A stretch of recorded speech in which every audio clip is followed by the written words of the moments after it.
आफताब और श्रद्धा call centre में मिलने से पहले से ही एक दूसरे को जानते थे। श्रद्धा के पापा को जब ये बात पता चलती है, वो कहते हैं कि हम इसकी इजाज़त नहीं दे सकते कि तुम एक मुस्लिम लड़के से शादी करो। उनके परिवार में अभी तक किसी ने दूसरी जाति में शादी नहीं की थी, जबकि श्रद्धा दूसरी जाति में नहीं बल्कि दूसरे धर्म के लड़के से शादी करने की बात कर रही थी। बड़ा सा धारदार चाकू लेकर आता है और श्रद्धा की बॉडी को बाथरूम में ले जाता है कि आफताब फ्रिज में श्रद्धा की बॉडी के टुकड़े रखता है और उसे एक एक कर फेंकना शुरू करता है। आज की कहानी इंडिया के one of the most famous murder case में से एक है। ये कहानी महाराष्ट्र के पालघर की रहने वाली श्रद्धा की है, जिसकी हत्या आफताब पूनावाला नाम के एक शख्स ने दिल्ली में कर दी थी, जिसके बारे में आपने भी पढ़ा या सुना ज़रूर होगा। आज इसी स्टोरी को विस्तार से जानते हैं कि आखिर इस क्राइम की बैक स्टोरी क्या थी। वीडियो में आगे बढ़ने से पहले अगर आप इस चैनल पर नए आए हों तो चैनल को सब्सक्राइब कर बेल आइकन ज़रूर दबा लें, जिससे फ्यूचर में आने वाली वीडियोज़ का अपडेट आपको मिलता रहेगा। मुंबई के पालघर में जन्मी श्रद्धा वालकर, जिसके पिता का नाम विकास वालकर होता है। श्रद्धा एक 27 साल की लड़की थी। उसके माता पिता ने उसे और उसके भाई को बड़े लाड प्यार से पाला था। श्रद्धा एक पढ़ी लिखी लड़की थी। घर की स्थिति और अपनी जॉब को लेकर वो हमेशा से एक्टिव थी। वो मुंबई से दिल्ली जॉब की तलाश में आती है। दिल्ली में श्रद्धा को एक कॉल सेंटर में जॉब भी मिल जाती है। कॉल सेंटर में श्रद्धा की मुलाकात एक लड़के से होती है। उस लड़के का नाम आफताब पूनावाला था। क्योंकि कॉल सेंटर में दोनों डेली मिलते थे, दोनों की दोस्ती हो जाती है और कुछ दिनों के बाद ही दोनों को आपस में प्यार भी हो जाता है। इस केस से जुड़े कुछ लोगों का ये भी कहना है कि आफताब और श्रद्धा कॉल सेंटर में मिलने से पहले से ही एक दूसरे को जानते थे। वो पहले से ही किसी डेटिंग ऐप के थ्रू आपस में मिल चुके थे, जिसके बाद ही दोनों ने मिलकर ये फैसला लिया था दिल्ली के एक कॉल सेंटर में दोनों काम करेंगे। श्रद्धा आफताब को लेकर काफ़ी सीरियस होती है, जबकि आफताब उन लड़कों में से होता है जो लड़कियों से दोस्ती केवल टाइम पास के लिए करते हैं। श्रद्धा वालकर कुछ दिनों के लिए पालघर वापस अपने घर जाती है। वहाँ श्रद्धा आफताब और अपने रिश्ते के बारे में अपने माता पिता से और अपने भाई से बताती है और कहती है कि हम दोनों एक दूसरे से बहुत प्यार करते हैं और शादी भी करना चाहते हैं। श्रद्धा के पापा को जब ये बात पता चलती है तो वो कहते हैं कि आफताब एक मुस्लिम लड़का है और तुम एक हिंदू लड़की हो। वो कहते हैं कि हम इसकी इजाज़त नहीं दे सकते कि तुम एक मुस्लिम लड़के से शादी करो।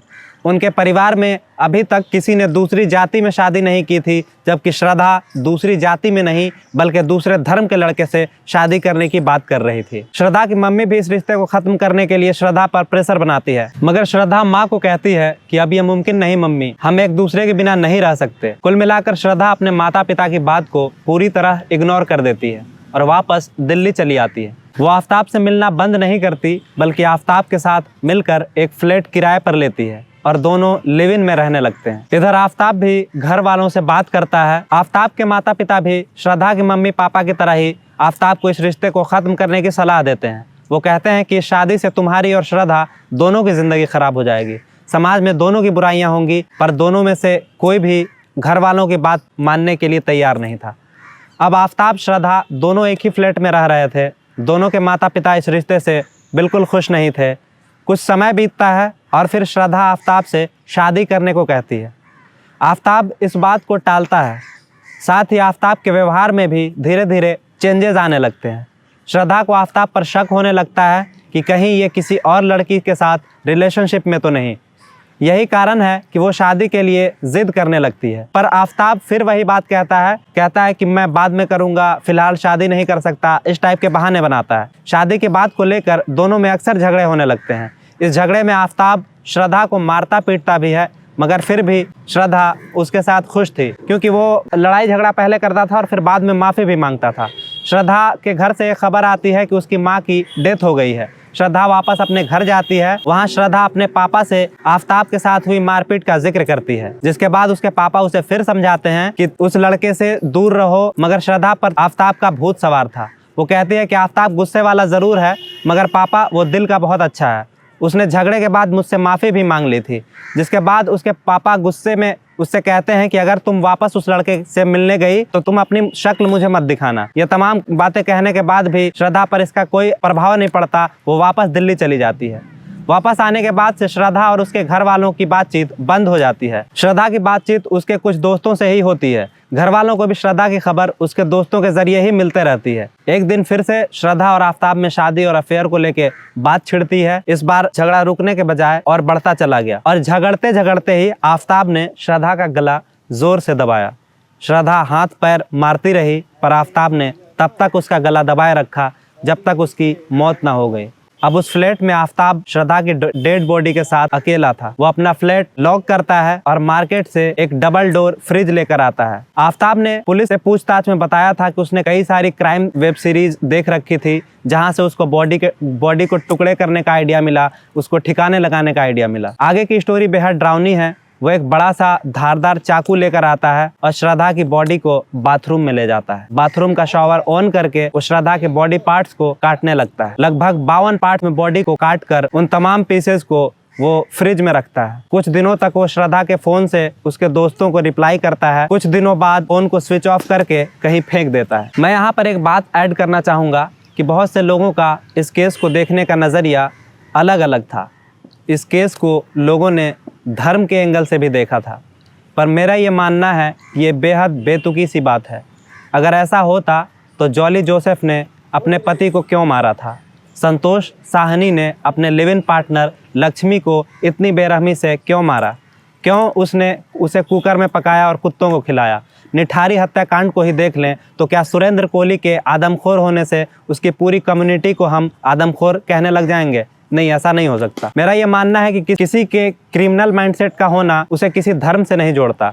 गलत को गलत कहने में कोई हर्ज नहीं। एज अ मुस्लिम मैं खुलकर कहूँगा कि आफताब ने ये गलत किया था और भारतीय अदालत से उसे जो भी सज़ा मिले ना मिले पर ऊपर वाला उसे ज़रूर सज़ा देगा। आगे की कहानी कुछ यूँ है कि आफताब फ्रिज में श्रद्धा की बॉडी के टुकड़े रखता है और उसे एक एक कर फेंकना शुरू करता है। इस बीच उसने ऑफिस जाना भी छोड़ दिया था। वो हर रोज़ फ्रिज से एक टुकड़ा उठाता, उसे प्लास्टिक रैपर में पैक करता और उसे कहीं जाकर फेंक देता। वो एक जगह पर इन तमाम बॉडी पार्ट्स को नहीं फेंकता था, बल्कि हर एक बॉडी पार्ट को वो एक अलग जगह पर फेंकता। श्रद्धा के घर वालों को एक दिन श्रद्धा की एक फ्रेंड का कॉल आता है। वो श्रद्धा के बारे में जानना चाहती थी। श्रद्धा का भाई बताता है कि हमारी उससे बातचीत नहीं होती। घर वाले भी जब श्रद्धा को कांटेक्ट करने की कोशिश करते हैं तो फोन बंद आता है। श्रद्धा का भाई श्रद्धा की व्हाट्सएप, इंस्टा डीपी या स्टोरीज देखकर ही उसका हाल जानता था। उसने भी ध्यान दिया था कि श्रद्धा ने काफी दिनों से कोई स्टोरी वगैरह नहीं लगाई है, ना ही उसने अपनी प्रोफाइल फोटो चेंज की है। उन्हें कुछ गड़बड़ लगने लगता है और श्रद्धा के पापा वहीं एक थाने में श्रद्धा की मिसिंग कंप्लेंट लिखाते हैं। क्योंकि श्रद्धा का फोन लास्ट टाइम दिल्ली में एक्टिवेट था, इसलिए ये केस दिल्ली पुलिस के पास भेजी जाती है। पुलिस वाले धीरे धीरे पता लगाते हुए आफताब के पास पहुंचते हैं। आफताब शुरुआत में पुलिस को बताता है कि श्रद्धा उसे 1 महीने पहले ही छोड़कर किसी और लड़के के साथ भाग गई है। पुलिस आगे की तफ्तीश करने के लिए एक्टिव होती है, पर उसे कुछ भी हाथ नहीं लग रहा था। पुलिस का शक बार बार घूमकर आफताब की ओर ही लौट आ रहा था। जब पुलिस आफताब के साथ थोड़ी सख्ती से पेश आती है तो आफताब सारी चीज़ें पुलिस के सामने उगल देता है। वो बताता है कि उसी ने श्रद्धा का कत्ल किया है और उसकी बॉडी के टुकड़े अलग अलग जगहों पर फेंक दिए हैं। पुलिस आफताब को लेकर उस जगह पर जाती है जहां उसने टुकड़े फेंके थे। पुलिस को वहां से हाथ और पैर की कई सारी हड्डियां मिलती हैं। पुलिस को आफताब से ये सब उगलवाने के लिए ज़्यादा मुशक्कत नहीं करनी पड़ती। आफताब किस माइंडसेट का आदमी था शायद हम अंदाज़ा भी नहीं लगा सकते। इतना बड़ा जुर्म करने के बाद वो बेरुखी से अपना जुर्म कबूल कर रहा था और लाश के ठिकाने भी बताता जा रहा था। पुलिस हिरासत में आफताब ने ये तमाम चीज़ें तो एक्सेप्ट कर ली हैं और पुलिस को लाशों के टुकड़े भी कहाँ फेंके हैं वो भी बताया है, पर जैसा कि आप जानते होंगे कि पुलिस हिरासत में बोली गई बातों की वैल्यू कोर्ट में नहीं होती। उसके लिए पुलिस को सबूत पेश करने होते हैं, क्योंकि कोर्ट के फैसले सबूत की बुनियाद पर होते हैं। मर्डर के 1 साल बाद नवंबर 2023 में जब श्रद्धा के पिता से पूछा गया कि इस केस में आगे क्या होने वाला है, तो उन्होंने बताया कि उन्हें पुलिस से कोई अपडेट नहीं मिल पा रही है। अब देखना ये है कि इसका फैसला कब आता है और क्या आता है। बाकी आज की इस वीडियो में बस इतना ही, फिर मिलेंगे। धन्यवाद।